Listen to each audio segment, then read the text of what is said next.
A point about healing that I'm realizing now is that we can have as many healings as we want and have people help us and tell us what, maybe what we can do to help ourselves, but it's up to each individual to put in the work and the effort and to have the desire to want to heal themselves and to want to change and to want to transform. And a lot of us are at that point right now where that choice is becoming even more and more obvious. I am at this moment processing something very, very, very heavy that is partially ancestral but also mine. I did a healing session on someone that I'm very close to, and just after, even though I don't take on anyone's energy when I'm doing healing, but I'm realizing a lot of the times that the healing that I'm doing seems like it's an individual healing, but it's actually a collective healing. And so a lot of us have those traumas and those wounds from childhood, from, like I said, it could be from other lives. And we have to choose for ourselves to heal that, to move past that, to do whatever it is that needs to be done with it. It's different for different situations. I find that a lot of the times it's holding whatever it is in understanding and compassion and love as we are held. That helps to move the energy, process the energy, heal the energy. And a lot of times it takes effort, it takes change. So, for example, if your body is out of harmony, because I'm like even having a hard time talking because it's like a lot of movement through my throat right now. It's difficult sometimes because it feels uncomfortable, but I'm proud of us for doing, all of us. There's so many of us that are doing our work, that are healing, that are being brave and courageous and amazing. And I am so, so proud of you because I know how difficult it is. I know how difficult it is for me right now. And I know how easy it is sometimes to just want to unfold into yourself and just not face it and just run away, go the other direction. I know how it is. It's hard to actually face ourselves, to actually face the pain and everything that's lying underneath. It's all this stuff that we've blanketed, that we've enveloped, to not see. Like maybe if we just cover it up, maybe we just bury it, it won't come out. And it always comes out, and that's what humanity's doing right now. We're unburying, we're exhumating our our corpses, we're taking things out of the trash that have been here for so long that we've just been ignoring and just blanketing and just covering, hoping that we won't notice that it's there. And we can't do that anymore because we're entering into a phase as a collective, as galactic beings that we are, because we're not just Terrans. We're much more than that. We're not just off this earth. We're much more than that. And it's not discounting this experience. This experience is, we're in heaven right now. Right now as we speak, and we're creating this. We're co-creating this collectively with the planet, also with the sun. And so this area here, I don't know if you guys just heard that noise. There's a lot of native energy here. Where I'm at, I picked up that there was some sort of a battle here long ago between different tribes and even among each other. And there's they've left parts of themselves here, and so they're family though. So like at first they would do things to like get my attention, and I would get scared. And like whenever sometimes I walk with other people and it happens, they get kind of scared.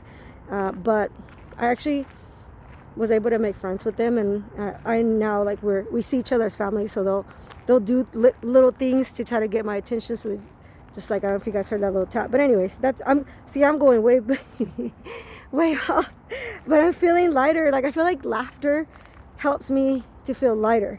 It helps me process the heaviness, the denseness, the grief, these things that we all have inside of us that we don't want to have to face. And like I said, that's what's happening. We're facing them now. We're not doing it alone. You can always ask for help. Please remember that. But I'm also going back to the topic of the individual having the responsibility, the desire, the want to start this process. That you can't force someone. It has to come from within them. It's a call that comes from within that allows you to start that process of healing, and gives you the tools and the opportunities to heal. And those tools can come, and those opportunities can come in many different ways. And I had this image of the ego, and it was really interesting because the ego I saw is like a little kid that has like all these things that it wants, right? Like, little kid, I want this, I want that, right? It wants candy really bad. It wants this particular candy really bad, and yet maybe the parent can't afford the candy. Maybe the kid is unable to process the candy. Maybe it really doesn't taste that good. Maybe it's really like gross, but the kid doesn't know it. The kid is just like, I want what I want. I want that candy. It looks delicious. It's it's this big chocolate, and I just want to take a bite out of it. That's kind of what the ego's like. And it's not to be condemning or judging or shaming or just damning the ego, because it's not meant to be an enemy. And it's like, because we're fighting internally with ourselves and with the nature, with every people, that we create all this conflicts even within ourselves, and then we're fighting ourselves too. So we're having this inner battle, and then we're having an outer battle, and at some point you have to just put your weapons down and pull up a white flag and just say, enough is enough. I want peace. I want harmony. I want love. I'm tired of this fighting. I'm fighting with an aspect of myself. Like, who wins when you fight with yourself? No one wins. Unless that's the point. Hey, if that's the point, then you go ahead. But that's not what most of us want. We don't want to be in conflict. Most people don't want to go to war.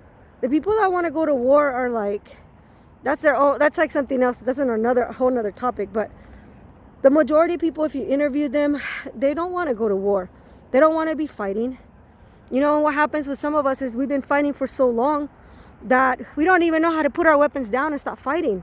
And then once we stop fighting, our brothers and sisters, we want to fight ourselves. And a lot of us are at the point where we're like, no more fighting. No more fighting. The ego's not your enemy. The dark ones are not your enemies. You do have no enemies, in fact. I realized that a long time ago, and it's taken some time for me to really process that and realize that I have no enemies. I have never had any enemies. I have only met what I am. And what I am is not my enemy. What I am is beloved.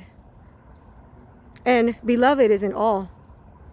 I love Ram Dass when he says that it's meeting people, it's like meeting God in drag. With each person that you meet, I'm probably misquoting it, but you get what I'm saying. You're meeting God in drag when you meet people. I love that.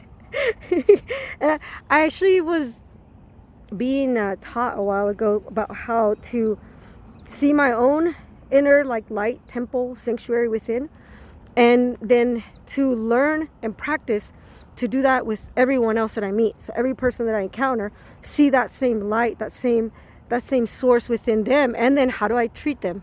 How do I treat them once I know that they are who I am, all that is? How do I treat myself once I realize I am that? How do I honor myself? How do I speak to myself? Do I want to heal?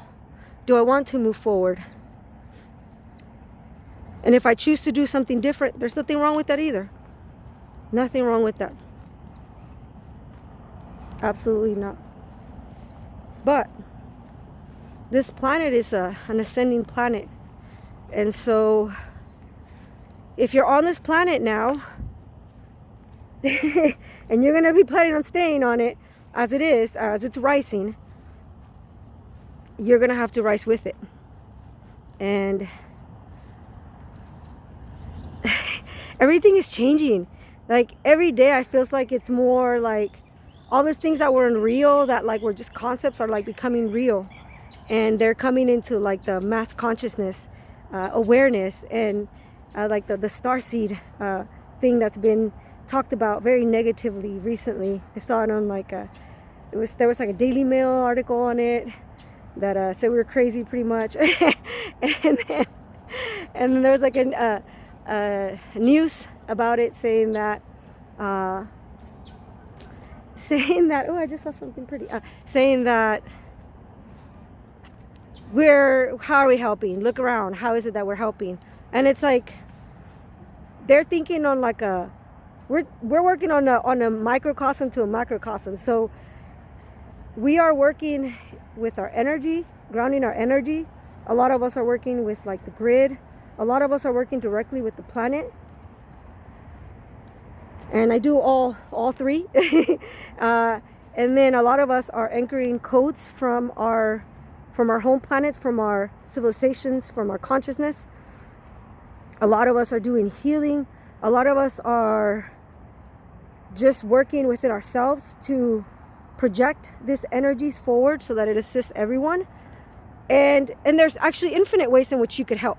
You could help by writing music, writing poetry, song and dance, right? There's so many different ways that you can help. Writing books. You can help by being nice to the people around you. Being nice to your neighbors, being nice to your coworkers, being nice to drivers when you're out on the freeway. Instead of continuing with the madness that we have when we drive, which is like this competitive thing, like I have to get in front of you, I have to beat everybody. I can't let this person in because it's my lane. I was talking about that recently. It's like, come on. It's like we all share this road. We're all on this path, and we're all trying to like compete and get ahead of each other when we're already where we want to be. It's just that it's almost like we're already there, but we haven't realized that we're there. So we're walking towards it. And obviously I'm talking about a concept that is very outside of how we think of things, right? Because I'm talking about as a multi-dimensional being, as source, we are already existing in perfection. And we don't leave that perception. We leave the idea or the awareness in a way of that we exist as that to have this human experience. And now we're waking up out of that dream. And we're realizing, well, we're much more than that. And so I'm saying that we are already there, but at the same time, we are also walking there. And we're all walking each other home. You've heard that we're all walking each other home. We're all walking, but we're already home. And there's this idea of like, it has to be either or. And, it's both. It's both. It could be both or none. It could be even other. But we've limited our ability to see reality in that way. And it's not that we've done something wrong. We've done a good job because that's what we came here to do, right? We wanted to be able to pull that off and then forget and then remember. And it feels sometimes like we're like little kids sometimes, because we're like so excited because we want to play new games, and we want to have fun, and I love that about us. I love that. Yeah, I love playing, and I recommend it to everyone. Play like you did when you were a little kid. Play as if no one's watching you, just play. Who cares? It's fun. It feels really good to play. I suggest it. But I was talking about the ego being like a little kid who like wanted candy, wanted a chocolate, and the mom maybe couldn't afford it, or the dad, or couldn't afford it, or maybe the kid like was gonna get sick if he ate it, or it was too close to bedtime or something like that, right? But the kid doesn't know that. The kid just knows it wants candy. It's the ego, right?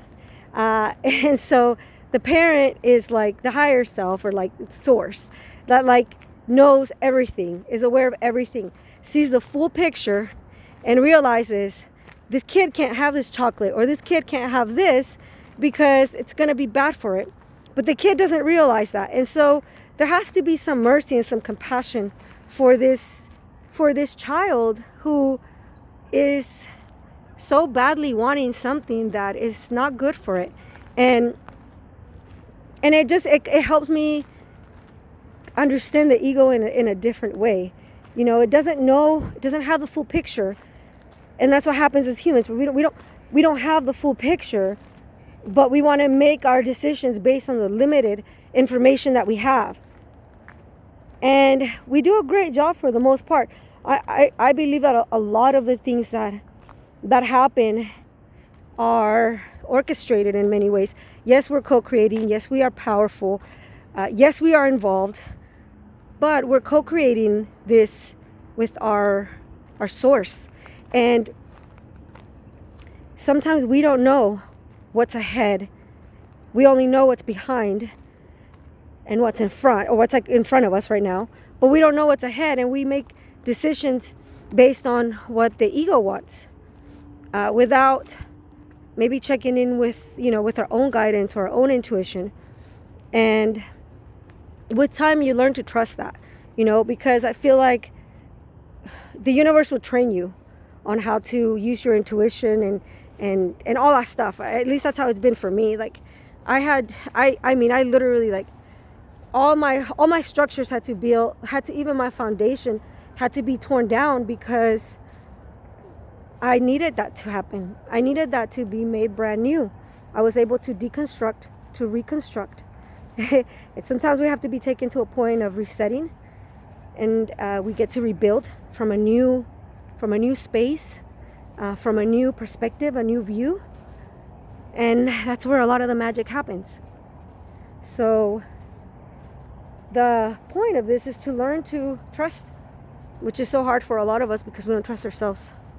But to learn to trust that source radiance that we are, and to realize that it is always working on our behalf. It's not working against us. It's not our enemy. It's never been our enemy. It's always been on our side. It's always been our best cheerleader, our best friend. It's always been there. It's never abandoned us. It's never betrayed us. We can play those things out here on this plane and hurt each other, betray each other, kill each other, do all that stuff. But the truth of the matter is that, in fact, we are in our source always. We are with our source always. We are off source always. We are that source always, in all ways too. And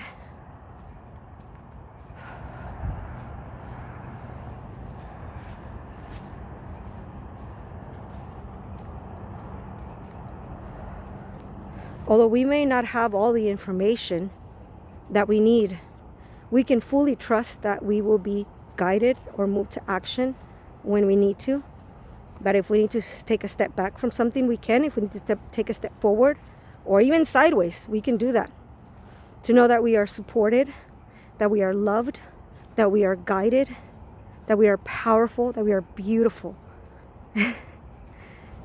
that we are the splendid light of source, of God, of spirit, that great spirit exists within us, and that we're also seeing it reflected outside of us. And I say, in fact, there's no outside or inside, but there is right now. How we're experiencing it, there's an outside and an inside, so it's valid to us, and it matters. This reality matters. What happens to us here matters.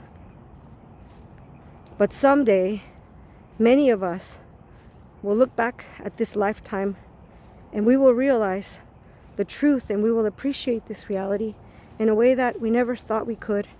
And we will be grateful to the beings that hurt us the most, to the beings that betrayed us, to the beings that taught us the most, to the beings that maybe we hated here, to the beings that we couldn't forgive, and that we can now embrace, not as separate from us, that we can now see how they played roles in our lives and how they helped us to grow, to come into our power, to expand, to be more loving, to be more astute, to be more discerning, to respect ourselves better, to honor ourselves better, show us what we want and what we don't want.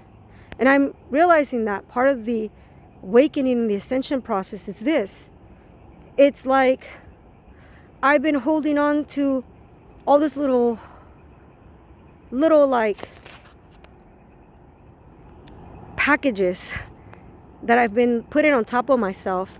And as I'm rising up, those cannot come with me. So they have to be released. And a lot of the times we don't want to let those go because, again, they've been part of our identity. Or maybe we're afraid. A lot of us are just afraid, and sometimes we're just so afraid we don't even know what we're afraid of. We just become afraid of everything. Everything, becomes fearful because we're seeing everything through that filter. And I'm just so happy that so many of us are waking up. I'm having some of the most wonderful, most uplifting, most beautiful conversations and connections with beings right now, and I'm so grateful. And there's so many beings like us that are going through this, and that we can help each other if we come together and we assist each other. And I'm really wanting to get us to connect a little bit more. We can help each other. So I hope you're all having a wonderful evening. I love you so much. I send you so much love, strength, courage, my admiration, all my love to you, all my respect. Have a beautiful, blessed night.